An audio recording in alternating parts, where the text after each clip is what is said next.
Welcome to my channel जिसका नाम है मैथ्स वाला।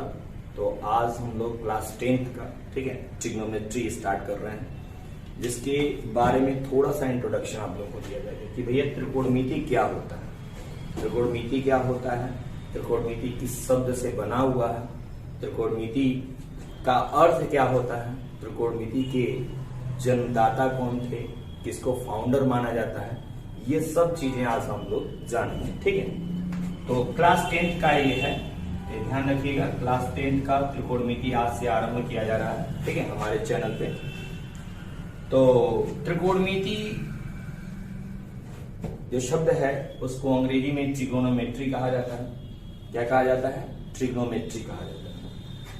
ये दो शब्दों से मिलकर के बना हुआ है, ट्रिगोनो और मेट्री। ग्रीक भाषा के ट्रिगोना और मेट्रॉन या मेट्रो से आती है।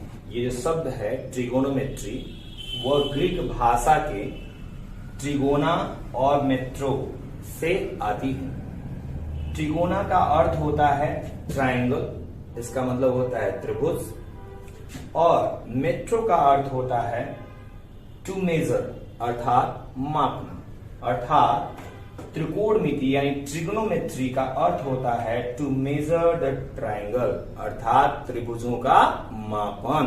ठीक है, इसके फादर कौन है, कौन इसके फाउंडर हैं, कौन इनको बनाए थे, ठीक है, अर्थात पहली बार इसका इस्तेमाल कौन किए थे। ठीक है, तो फादर ऑफ ट्रिग्नोमेट्री यानी त्रिकोणमिति के जो पिता हैं वो कौन है? हिप्पार्कस। कौन है? हिप्पार्कस। ठीक है, ये कहां के थे? नाइसिया के थे। कहां के थे? नाइसिया के। ठीक ना। त्रिकोणमिति की अब हम लोग परिभाषा जानेंगे कि त्रिकोणमिति किसे कहते हैं। गणित की वह शाखा जिसके अंतर्गत त्रिभुजों के भुजाओं का मापन किया जाता है। गणित की वह शाखा जिसके अंतर्गत त्रिभुजों के भुजाओं का मापन किया जाता है उसे हम त्रिकोणमिति कहते हैं। उसे हम क्या कहते हैं? त्रिकोणमिति। देखिए, जो आप त्रिकोणमिति पढ़ेंगे वह पूरी तरह से समकोण त्रिभुज पर आधारित होगी। ठीक है, समकोण त्रिभुज किसे कहते हैं? एक ऐसा त्रिभुज जिसमें एक कोण क्या हो बाबू? 90 अंश का हो, उसी को हम क्या कहते हैं? समकोण त्रिभुज कहते हैं। उसको हम क्या कहते हैं? समकोण त्रिभुज। अच्छा, समकोण त्रिभुज में 3 भुजाएं हैं जी। 3 भुजाओं से घिरी हुई आकृति को त्रिभुज कहते हैं। 3 भुजाओं से घिरी हुई आकृति को क्या कहते हैं? त्रिभुज कहते हैं। अच्छा, समकोण त्रिभुज किसे कहते हैं? वो भी मैंने बताया कि एक 90 अंश का कोण होगा, उसी को हम क्या कहेंगे? त्रिभुज कहेंगे। त्रिभुज में क्या होगा? एक भुजा लंब होगी, एक आधार होगी और एक क्या होगी? कर्ण।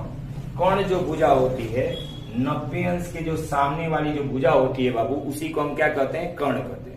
90 अंश के सामने वाली जो भुजा होती है उसको हम क्या कहते हैं? कर्ण कहते हैं। अच्छा, ये आधार जो भाई साहब हैं और जो लंब भाई साहब हैं ये हमेशा अदला बदली होते रहते हैं। कभी ये इधर चले जाएंगे, कभी ये इधर चले आएंगे, यानी लंब और आधार का अदला बदली होता रहेगा, लेकिन कर्ण भाई साहब वहीं रहेंगे।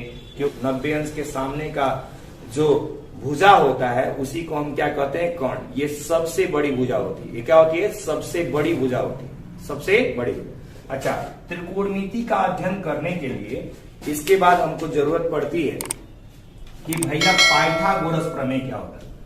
पाइथागोरस प्रमेय हमें जानकारी होनी चाहिए। पाइथागोरस प्रमेय यानी पाइथागोरस महोदय ने क्या कहा था? पाइथागोरस महोदय ने समकोण त्रिभुज में एक नियम दिया, एक प्रमेय दिया। ठीक है ना। उन्होंने क्या कहा कि एक समकोण त्रिभुज है कोई, समकोण त्रिभुज की जो सबसे बड़ी भुजा होगी, सबसे बड़ी भुजा होगी, उसका जो वर्ग होगा वो अन्य दोनों भुजाओं के वर्गों के योग के बराबर। के क्या होगी? बराबर। ये कौन दिया था? ये पाइथागोरस महोदय ने दिया था। किसने दिया था? इसलिए इनका नाम पड़ गया, इस प्रमेय का नाम पड़ गया पाइथागोरस प्रमेय। क्या नाम पड़ गया? पाइथागोरस प्रमेय। यानी उन्होंने कहा सबसे बड़ी वर्ग की भुजा, सबसे बड़ी जो समकोण त्रिभुज की जो भुजा होगी उसका वर्ग अन्य दोनों भुजाओं के वर्गों के योग के क्या होगी बाबू? बराबर होगी। ठीक है ना? अर्थात इसको हम कह सकते हैं कि 90 अंश के सामने की भुजा सबसे बड़ी भुजा क्या होती है? कर्ण। कर्ण सबसे बड़ी भुजा होती है, और जो आधार होती है और जो लंब होती है ये सब छोटी भुजाएं होती है। कर्ण से क्या होती है? छोटी भुजा। अर्थात जो कर्ण का वर्ग होगा, जो कर्ण का वर्ग होगा वो लंब के वर्ग और धन आधार के वर्ग के क्या होगा? बराबर होगा। कर्ण का वर्ग बराबर होगा लंब का वर्ग धन आधार का वर्ग। ठीक है ना? तो ये त्रिकोणमिति की बेसिक चीजें हैं जो आपको जानना बहुत जरूरी है। ये आप जानेंगे तभी त्रिकोणमिति में आप बहुत कुछ कर पाएंगे, उनकी अनुपातों को ज्ञात कर पाएंगे। ठीक ना? उनकी अनुपात थीटा के अनुसार यानी कोण के अनुसार उनके अनुपातों को आप निकाल पाएंगे। ठीक है ना? तो त्रिकोणमिति में कुल कितने अनुपात हैं? 6 अनुपात हैं। पहला साइन है, दूसरा कास है, तीसरा टेन है, चौथा सेक है और पांचवा कोसेक है और छठवां क्या है आपका? काट। ठीक ना? तो इन सब का वैल्यू है और इस सब यही हमारे त्रिकोणमिति अनुपात हैं। ठीक है ना? त्रिकोणमिति क्या है? अनुपात है। और इनका रेशियो निकालने के लिए क्या फार्मूला होता है? ठीक ना? यानी साइन का रेशियो निकालना, यानी साइन थीटा बराबर क्या होता है? लंब बटे होता है कर्ण, लंब बटे होता है कर्ण, और कास थीटा बराबर क्या होता है? आधार बटे कर्ण, और टेन थीटा बराबर होता है लंब बटे आधार। ठीक है? और इसी का उल्टा होता है। ठीक है? साइन का अपोजिट जाएंगे यानी उसका प्रतिलोम यानी हम कह सकते हैं रेसिप्रोकल जो जाएंगे वो क्या हो जाएगा आपका? कोसेक। क्या होता है बाबू? कोसेक। तो ये लंब बटे कर्ण है तो कोसेक थीटा बराबर क्या हो जाता है? कर्ण बटे लंब हो जाता है। क्या हो जाता है? कर्ण बटे लंब। और कास थीटा का उल्टा क्या हो जाता है? सेक थीटा हो जाता है। सेक थीटा का क्या हो जाएगा? कर्ण बटे आधार हो जाएगा। कर्ण बटे आधार हो जाएगा। ठीक है?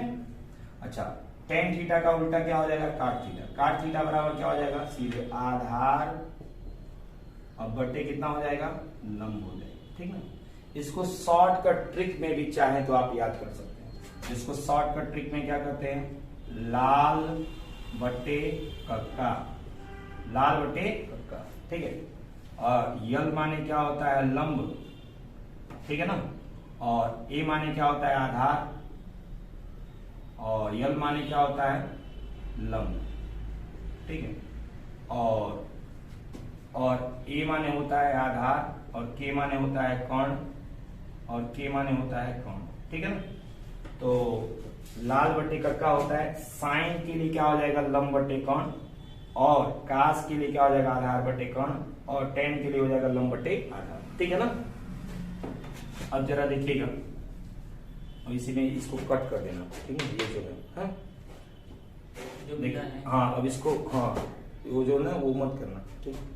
और फिर नया मैं जो मिटा रहा हूँ उसको कर रहा हूँ उसी तरह। अब देखिए इसको 60 ट्रिक में, हाँ इसको 60 ट्रिक में कैसे हम याद करेंगे साइन, कास, टेन, काट, सेक, कोसेक का कैसे अनुपात निकालने का सूत्र हम कैसे याद करेंगे? ट्रिक है उसका।